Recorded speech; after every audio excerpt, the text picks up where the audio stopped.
Shae-Lynn Bourne and Bourne and Kraatz head for the rink here in England earlier today. 10th at the Lillehammer, 6th in the world's last year. They are poised for a run at the podium. The favorites, though, are the defending champions, Grishuk and Platov from Russia. And don't forget the new European champions, Rahkamo and Kokko from Finland. Now, Canada has won a medal in pairs for the last 6 years. Not expected to happen here, but there is talk they could win a medal in dance. Well, I am certainly going to put my money on a medal. I know that you're not quite so sure. They've got a lot of movement because they were 6th at last year's Worlds, but I think it's possible. Well, they've got 2 judges panels on this dance event for the compulsories, which could set the stage for that to happen, but there's no doubt Grishuk Platov are going in as the favorites. After that, I think it's a real duke out for the 3rd and 2nd, 4th places with Rahkamo Kokko as well as Moniotte Lavanchy. Well, a woman who was on the judging panel at the Olympics last year joins us again for our coverage of the World Championships. Let's say hello to ISU judge Jean Senft. Thanks, Chris. I'm delighted to be here. Along with the skating at these World Championships, the judging is also important. However, it seems to be one element that in the past has caused some controversy. A large part of this is a lack of understanding of the reasons behind the judging decisions. So, over the course of this week, via features from the Royal Bank Judges' Seat, I'll provide information from a judge's point of view to hopefully make the judging that much more understandable and consequently the whole competition more enjoyable for you at home. Brian? Here are their coaches, the Russian greats, Marina and Sergei Ponomarenko. Chris? Thank you, Brian. We are ready to rumba with the French champions and the silver medalists last year in Makahari, as well as the European Championships last month in Dortmund, Germany, Sophie Moniotte and Pascal Lavanchy. Well, I think it's important for them to do a first dance, as they are the 5th ice dancers to take the ice in this competition. And with the number of bodies here, there are 33 ice dancers entered. It's important to come out and make a great first impression. Well, they're very solid compulsory dancers. As we saw at the European Championships, they won both compulsory dances with Rahkamo Kokko behind them.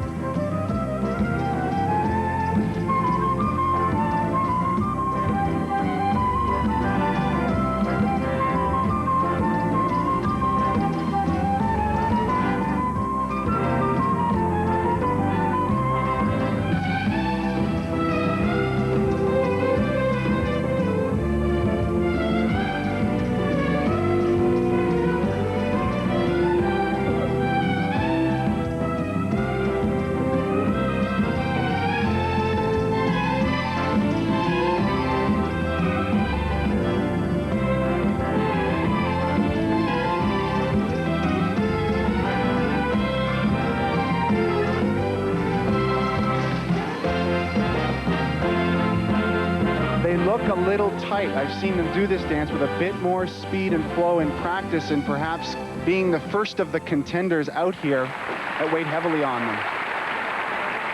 Pascal Lavanchy and Sophie Moniotte, the French champions who won the compulsory dances at the European Championships. Well, it's important in this dance to cover the ice well, but not look like you're working at getting your speed up.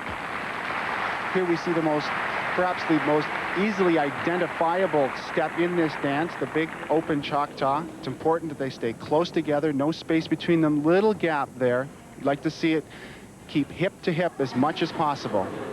Their coach, Danielle Maritel, and they are expected to be in quite a battle for the silver medal. It was that close at the European Championships between this couple and Susanna Rahkamo and Petri Kokko. And I think they were extremely disappointed that they didn't win. After winning both compulsory dances, I think they thought they had a good shot at it.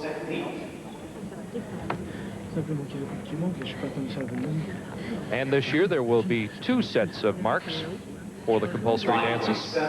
And the marks for technique range from 5.3 to 5.7, with 7 judges on this panel, including Canadian Jane Gardner. And now the artistic marks, and those are the best we've seen, but it is very early on, and with more on the Rumba, here is ISU judge Jean Senft.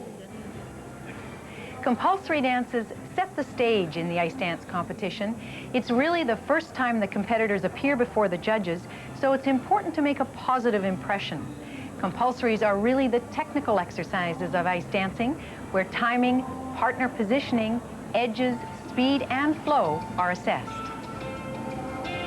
The rumba on ice is a little more lively than the rumba in the ballroom, but it still should be skated smoothly with a soft, subtle knee action.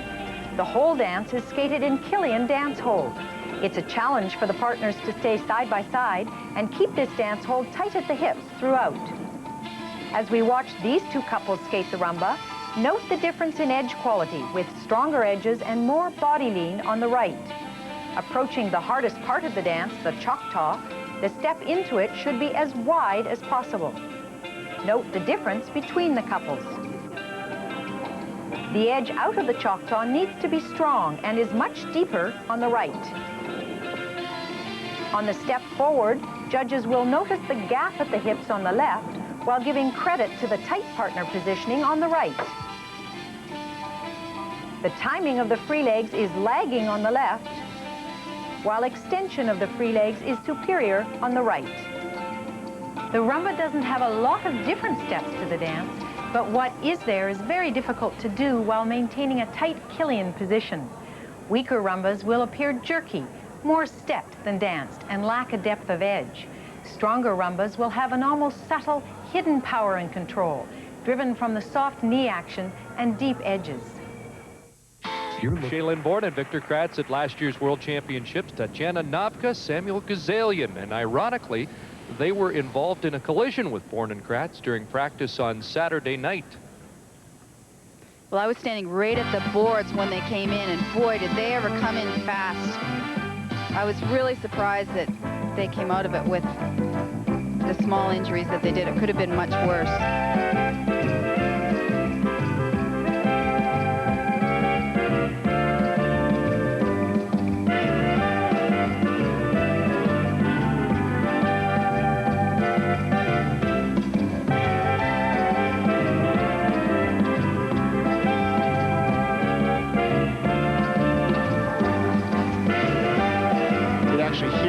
Corner, a little bit of scratchiness as they turn.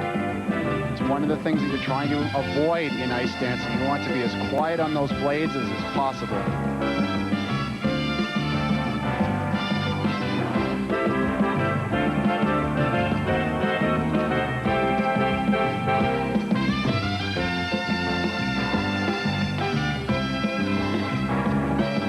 That Choctaw is too slow, unfortunately. They are 4-beat edges in the Choctaw, and the edge coming out of the Choctaw is too slow.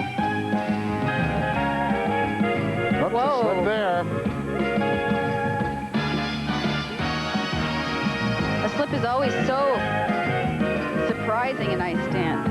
I also notice when they're skating, there's a lot of movement, accordion-like movement between the two skaters, which means they're really not working together as a team out there. They really struggled, I thought, throughout that entire dance. A lot of nerves out there today.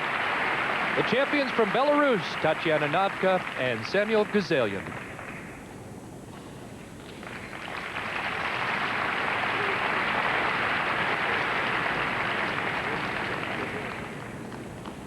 If you look at this Choctaw, the edge, again, out of it is not very strong. Unfortunately, the timing on the Choctaw was too slow throughout the dance as well. And timing is of utmost importance, especially in the compulsory. Now, Jean, where should that error show up, in which set of marks? It'll show up in the second mark under timing and expression. And how big a deduction will that be? It's not a specific deduction. It's up to each judge to lower the mark a certain amount, and they'll do that based on how severe they think the timing error was. So unlike the pairs technical program or the singles technical program, it's really judges' discretion? Yes, you're absolutely right. Their coach, Natalia Dubova, and this couple trains under her in Lake Placid, New York. They were 4th at the European Championships. We're used to seeing the marks come up much quicker for the compulsory dances, and with the second set and perhaps that problem, the marks a little slower, the technique marks, and what a range this is. 4.7, 4.8, up to a 5.4 from Jane Garden, the Canadian judge. It's confusing because some judges go up on the second mark and some go down. And the second set of marks see 3 ordinals produced, a third place, a fourth, a fifth, and a sixth. So Navka, Gezalyan, not a good start here at the World Championships. Well, here are the 3-time Canadian champions, as is always the case at the Worlds. A great contingent of Canadian fans on hand. Shae-Lynn from Chatham, Victor from Vancouver. And we mentioned that they had a collision on Saturday night. She is wearing a bandage on her hand, but no further damage. Well, she's really downplayed it. She said she's got a couple of bruises, but she's fine. What an improvement this team has made, though, this past year.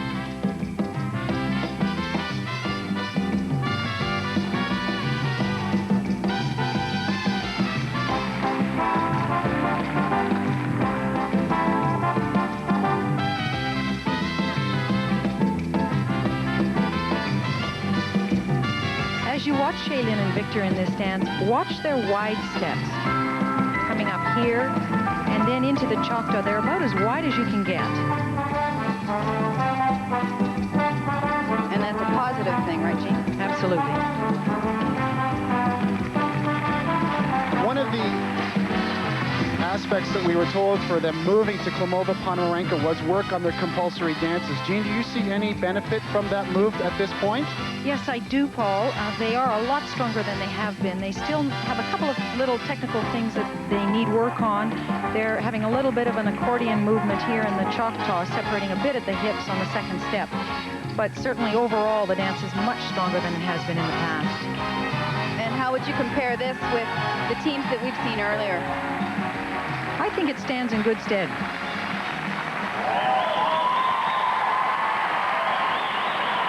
Canadian champion Shae-Lynn Bourne and Victor Kraatz. They've just been so confident here all week on practice. Here's a look at that Choctaw. A little off there on the unison.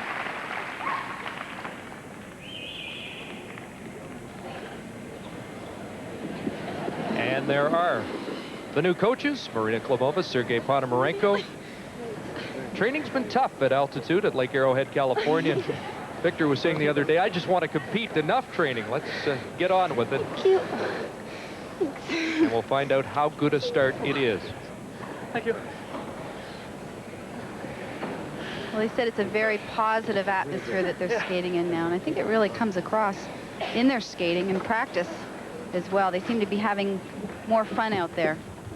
But when you consider the number of hours that one has to put in to prepare for an event such as this and the season that they've had, it had better be fun or it can get really miserable very quickly. Thank you. Sixth at last year's World Championships, and there are some here that think a medal is possible. And here come the marks. A 4.8 up to 5.6 from the Canadian judge and 5.5s, and the 4.8 gets a reaction. Well, it'll be interesting to see what happens when they switch judging panels for the second dance to see what kind of placements they get when that happens. First place ordinal, they have 4 seconds, a fourth from Russia, fifth from that Austrian judge. Here are the Canadian silver medalists, Jennifer Boyce of Stittsville, Ontario, Michel Brunet of Gatineau, Quebec. They now skate for the Glencoe Club in Calgary, and this is their first World Championships. Well, this team is just so happy to be here. They've been so much fun to watch all week long, and after their first practice, he came off the ice and he was so excited, and he said, this is like a gift from God. They really light up the ice when they skate.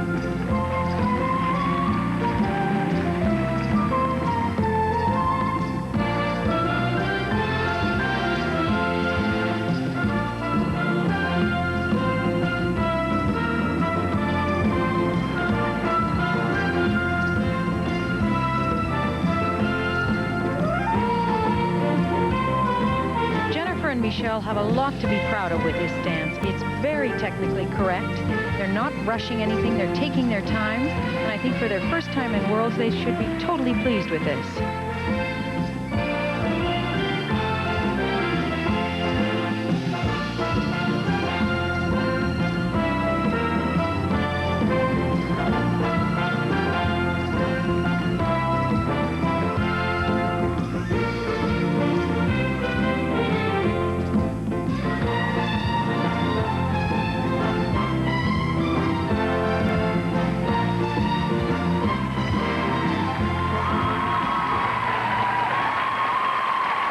Boyce and Michel Brunet of Canada.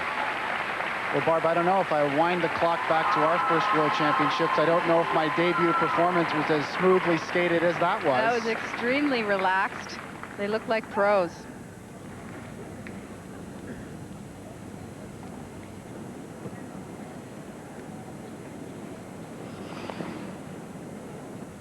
The wide step is lovely.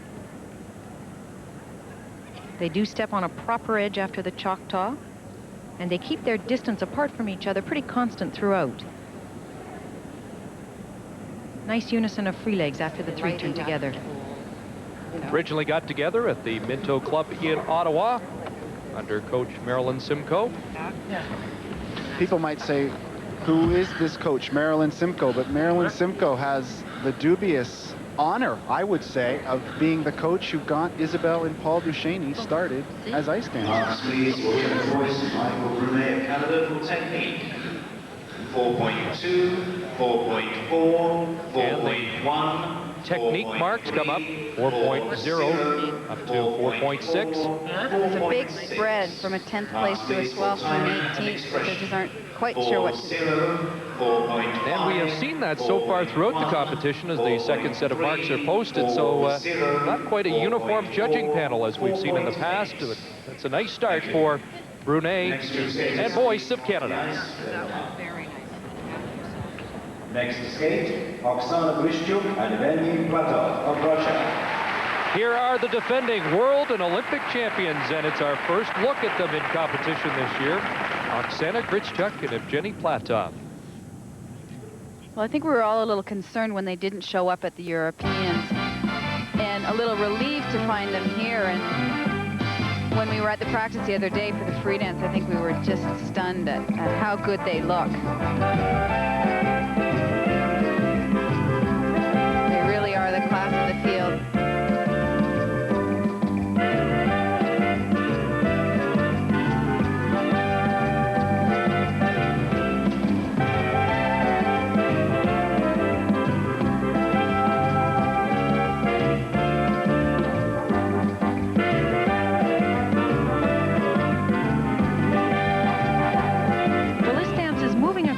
At good speed. They have strength of stroke from their edges. They look pretty confident to me, and they're fairly tight together as a package. The second step of the Choctaw is a little slow.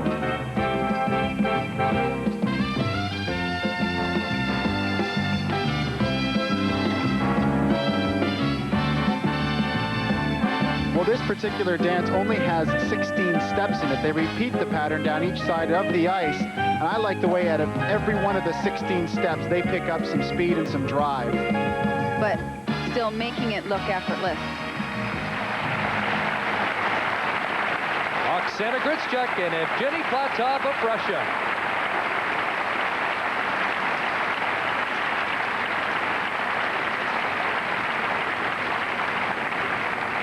Look at the wide step into that Choctaw. It's huge. Nice inside edge here. Nice back outside edge on his part, not so much on her part. And a good forward inside edge there again. Please for Oksana Grishuk and Evgeny Platov of Russia for technique. 5.9, 5.5, Well, the marks come up at a 5.9 from Canadian judge Jane Garden, and 5.5s, 5.6s, and 7s. And now the second set of marks, and well, it's not unanimous. They have 5 first-place ordinals, but the Australian judge, the Lithuanian judge, have them seated second. Nevertheless, the defending world champions are in first place. Next to skate, Susanna Rahkamo Petri Kokko from Finland. Here are the 1995 European champions, Susanna Rahkamo Petri Kokko. Yes, they're from Finland, and always a great delegation of fans supporting them in their final amateur competition, hoping for a storybook end. The task of beating Grishuk Platov is a big one, and yet there is room in this first compulsory for them to win. Well, if they're half as nervous as their coach, Martin Scott-Nicky, Martin has his fists clenched so hard right now, he's pacing like a cat on a hot tin roof, so he really is hoping this team lays down a good dance here.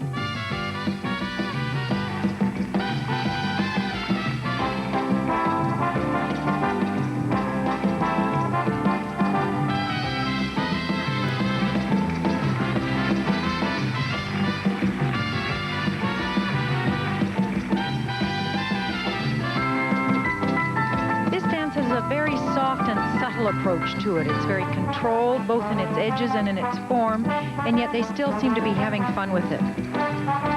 Well, what's great about compulsory dances is everybody has to do the exact same steps, so it's a little easier because you're judging apples with apples as opposed to apples and oranges later on in the free dance.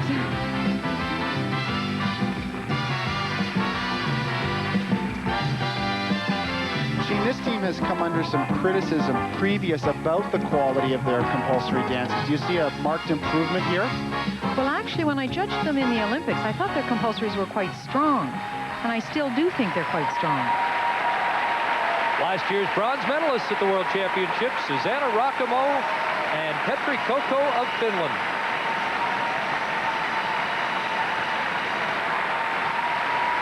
Here's a look at the Choctaw. Again, a nice wide step into it. Fairly good outside edges out of it, and a nice set of unison there. What I love is the ultimate respect that they have for one another. It's really obvious when you talk to these two off the ice, and I think it's apparent on the ice as well. And there is the anxious Martin Skotnicki as he reacted to their compulsory dance.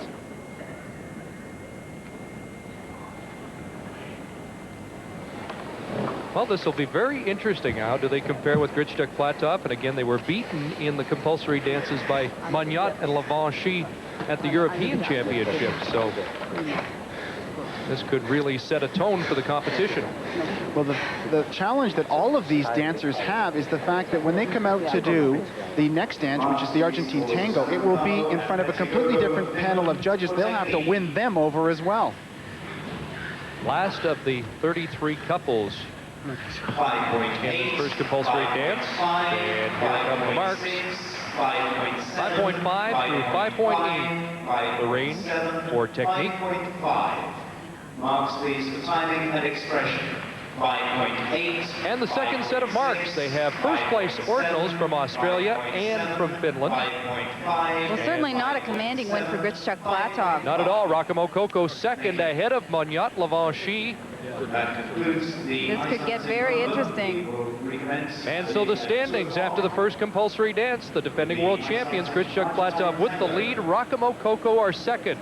Then Moniotte Lavanchy, the second Russian team, Krylova Ovsyannikov, Bourne and Kraatz of Canada are in second place. And the second Canadian team, Boyce and Brunet, are 19th. Cool, wet Tuesday night as we welcome you back to the arena at the National Exhibition Center here in Birmingham, England. CBC's continuing coverage of the 1995 World Figure Skating Championships. Still to come, Shae-Lynn, Bourne, and Victor Kraatz. Kraatz and Bourne have moved their operations south to California. The reason is they're now being coached by two of the all-time greats. Leningrad, it is now rich in history, but little else. And for the top skaters, life is even tougher now than it was when they received special treatment under communism. It is a very different setting here in Lake Arrowhead, California.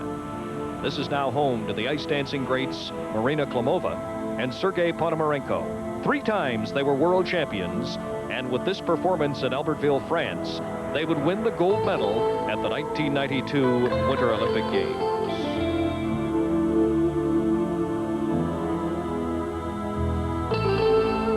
Now, to call them a team is really an understatement. They are man and wife, united by a history and love of skating. We spent 24 hours a day for 15 years. I can imagine another one. Yeah, another one. And it's maybe difficult. Natural. But for us, it's difficult when we can't see each other. It's very hard. My favorite, it's the program is 89 with the Kurzweil music.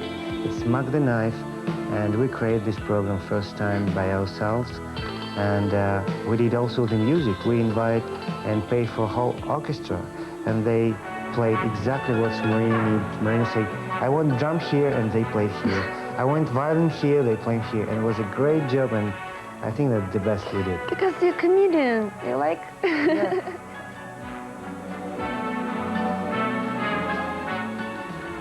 We're the kind of people, we see the target and we move to the target, and we should fulfill all we need to be the best, or to, you know, to see the top or the target, or doesn't matter.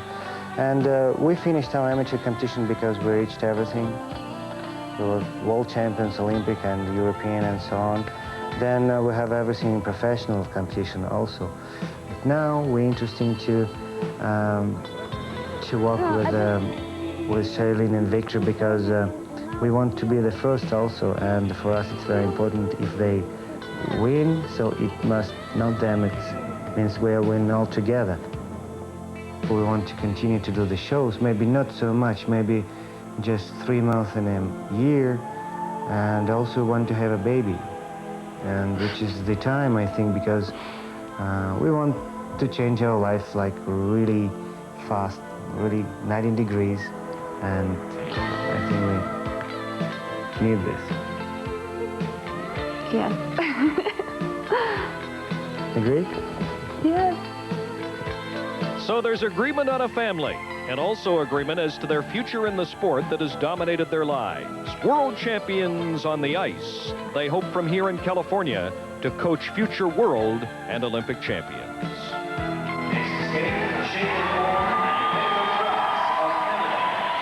Well, they did it all as competitors and truly seem to be relishing their role as coaches. And here are the pupils, Shae-Lynn born, Victor Kraatz, 5th after the first compulsory dance. This is their Argentine Tango.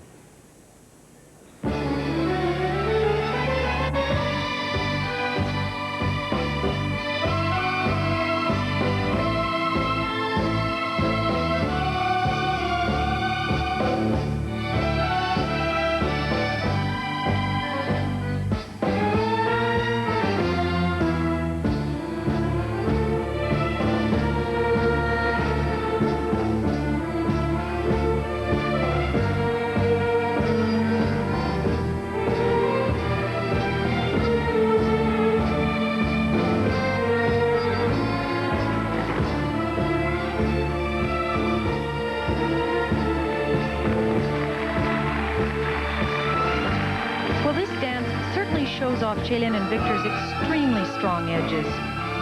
On these cross rolls from our vantage point, it looks like they even gain speed when they do them.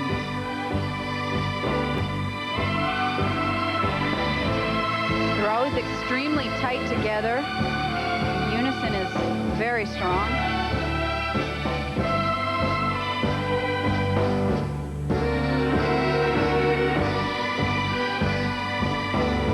Watch their upper bodies, they hardly even move. Nice snap to the twizzle there by Shae-Lynn.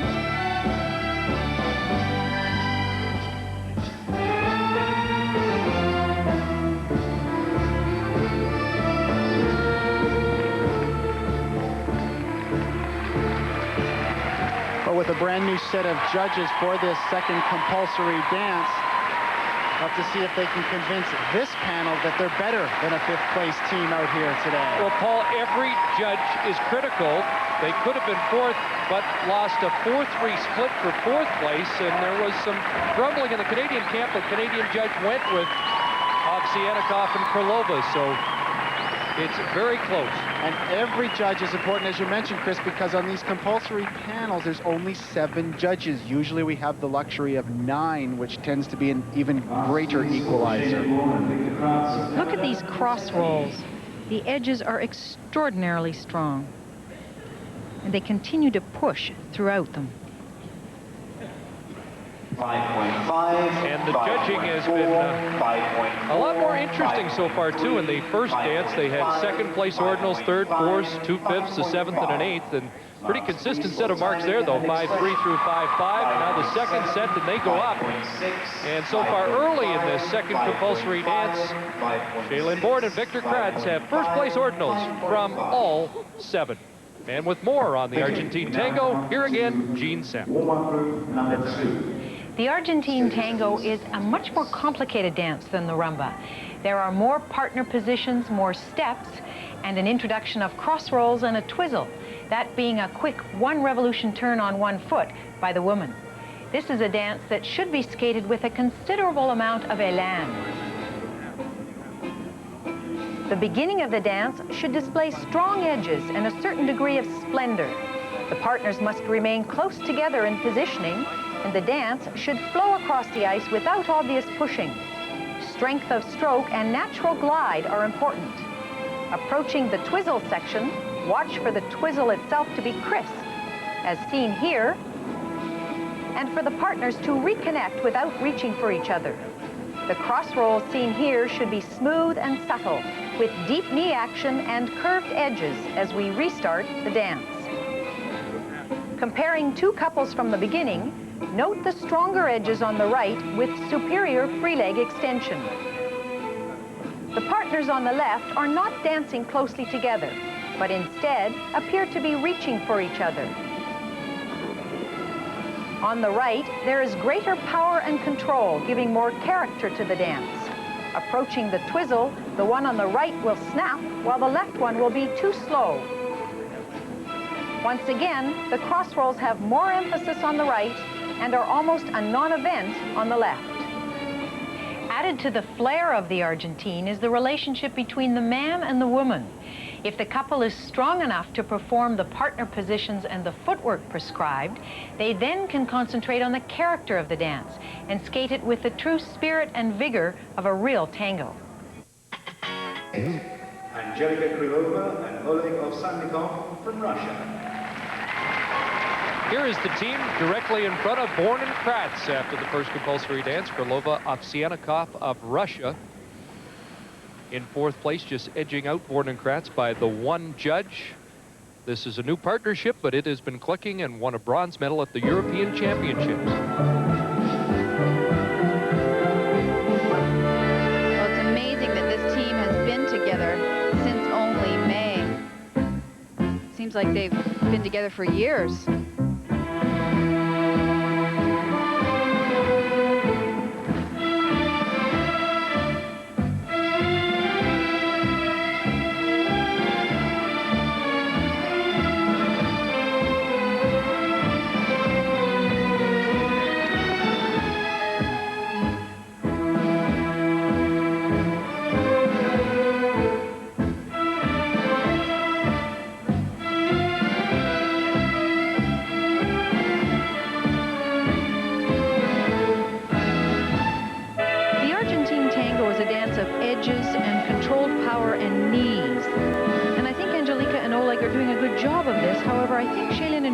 Dance had more strength of character to it.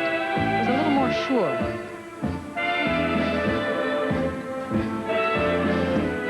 And it's interesting, Jean, that both of the dances they're performing here, the rumba and the Argentine, originated in London. Yes, that's true.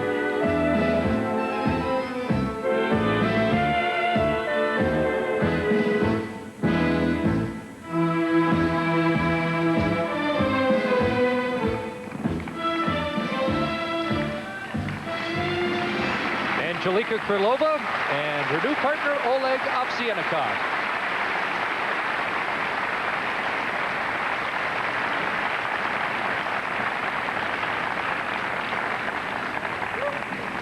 This is a look at the twizzle section. Not a bad snap, hard to tell in slow motion, but I think if you watch the cross rolls coming up, they're not quite as strong as I think Shae-Lynn and Victor's were.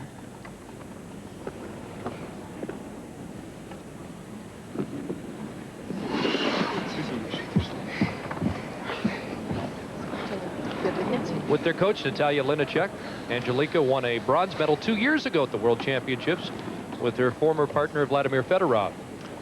Well, there's an interesting story about how this change of partnership took place. Apparently, the story goes that one day, Natalia just came into the rink with Oleg with her and gave Mr. Fedorov his pink slip.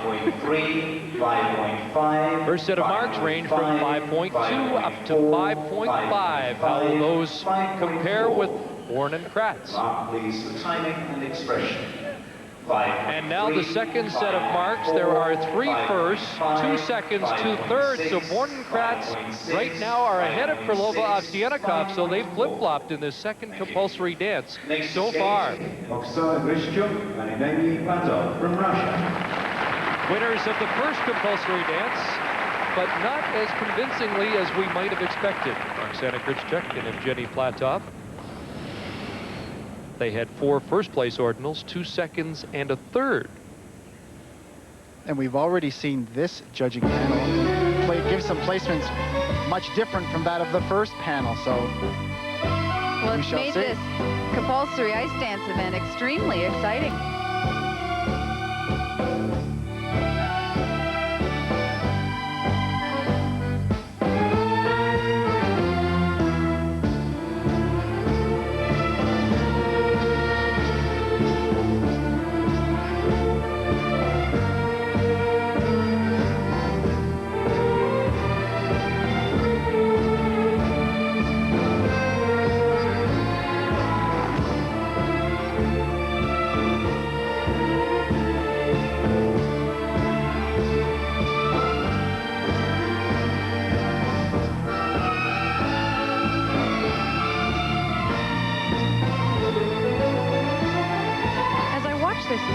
Oksana and Evgeny have wonderful unison in their free legs. It's very strong throughout. They have a nice tango expression, a good overall attack. Their edges are strong, and I think their timing is fine.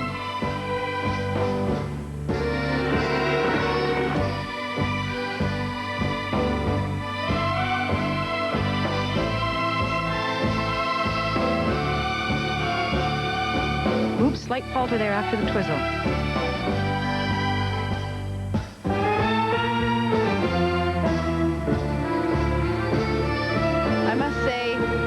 Look a little bit tighter in this dance, and maybe that's just the expression of the dance, but it could be the fact that they're also very surprised that they're not winning this over with 7 judges. Oksana Grishuk, Evgeny Platov, and it could be that they're a little tight in this, their first competition of the year. This is a look at the twizzle section once again. Again, that shows the extension of the free legs. Coming up to the cross rolls, they're actually not quite as strong as they should be with this couple, especially Oksana's.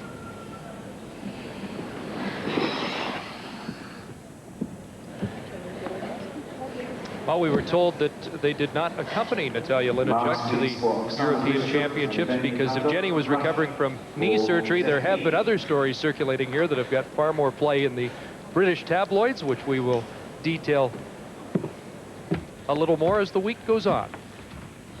5.6. Right now the marks, and despite the troubles that Jean uncovered, 5, 6s, and 7s, the order for the first set of marks. 5.7.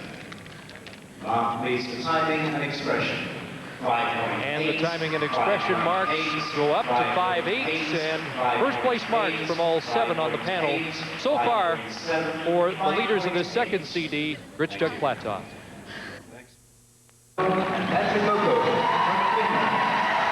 Bronze medalists from last year, we thought they were in a battle for silver. Maybe it is a golden battle between Susanna Rahkamo Petri Kokko and last year's champions Grishuk and Platov. We'll get a better idea of how the two compare after this compulsory dance.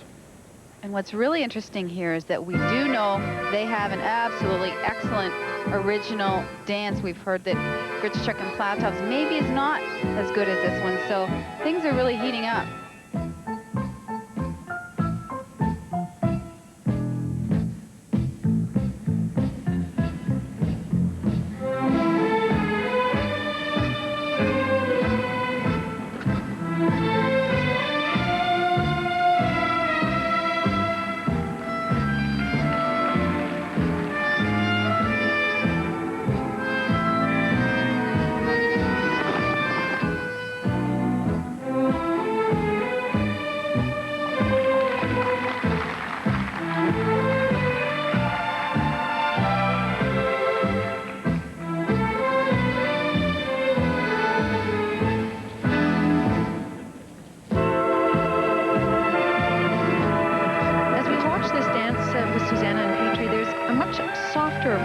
Than that of Grishuk and Platov's.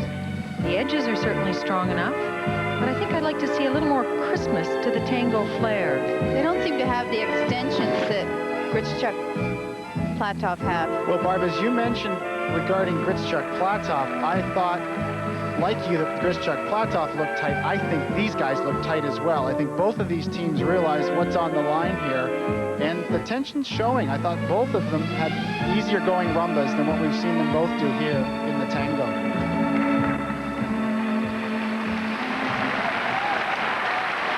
competing together internationally since 1985. Susanna Rahkamo and Petri Kokko of Finland. Jean, Grishuk Platov made a mistake in their tango. This looked like it was skated relatively clean. How do you see it? I think I still see Grishuk and Platov as stronger. Barb, as you mentioned, Susanna has a free leg that doesn't straighten completely when it's extended, and it throws me off a little bit. This is the start of the dance. Well, they've always been fan favorites, not just in Finland either, wherever they compete. Well, they want a world title so badly because they really have come back this year. They thought of retiring after last year, but they came back this year because they wanted one more shot at a world title. Well, I'm quite certain that they know that Grishuk Platov made an error in their tango. They've just skated clean, so I'm certain that they'll be disappointed if the marks come up and they haven't won this compulsory dance. You mentioned Martin's got Nicky's clenched fist before. Well, Petri had a clenched fist as he came off the ice. He seemed satisfied with what they did. Marks 5.5 from the Swiss judge up to 5.7 from Italy. He doesn't look at all happy with that. Now timing and expression. 5.8 from the German judge, a 5.9 from Italy, and that's the one first-place ordinal from the Italian judge, but the rest are seconds, and they are in second place behind Grishuk Platov. All right, Chris, so after the compulsories, again counting for 20% of the totals, it's Grishuk and Platov, the world champions in the lead. The Finnish team, European champions, the French, but how about Bourne and Kraatz, tied with the second Russian team? And we switch and see the other Canadian team, Boyce and Brunet, are 18th. Shae-Lynn Bourne and Victor Kraatz join me here. There's a television monitor behind me. They were both looking at it. What did you say? I just really felt weird it was to see our names in fourth position, tied for fourth. Well, you're tied for fourth, an excellent performance. What does it mean having different sets of judges for the two compulsories? Well, I think it's a step forwards. That way the judging is very impartial. The first panel judges does not know what the second dance is going to look like. So I think it's a step forward. We had a profile earlier on your coaches, Klimova and Ponomarenko. What have they done for you that has enabled your compulsory section to be so much stronger? Basically, they're working on the positions and the freedom within those positions and the basics of of skating in general. And we're out there now dancing, and I think we're in the competition because we're stronger and it's more balanced with the free dance now. You seem to be even more relaxed this year than you were last year. Have they added that element as well? Yes, definitely. Well, we were ready in about 3 weeks prior of us coming here, and we haven't done any changes since the national championship, and we were very relaxed. We're ready to go. We did all our training, so we're here to skate. You had a bad fall, if we can pull back on Saturday night. I thought Wendell Clark hit you into the boards. It was so loud. Shae-Lynn cut her hand. No stitches. Obviously, it's okay. No, thank goodness. There's no broken bones. I have some scratches and burns on my body, but I'm okay. I'm healthy. All right, the originals Thursday, they're 30%, 50% for the free on Friday. Good luck. Thank you very much. Shae-Lynn Bourne and Victor Kraatz. Stay with us. Up next, we will talk with this man, the defending world champion who fell in practice this morning, Elvis Stojko. CBC's coverage of the 1995 World Figure Skating Championships will continue from Birmingham, England, right after this.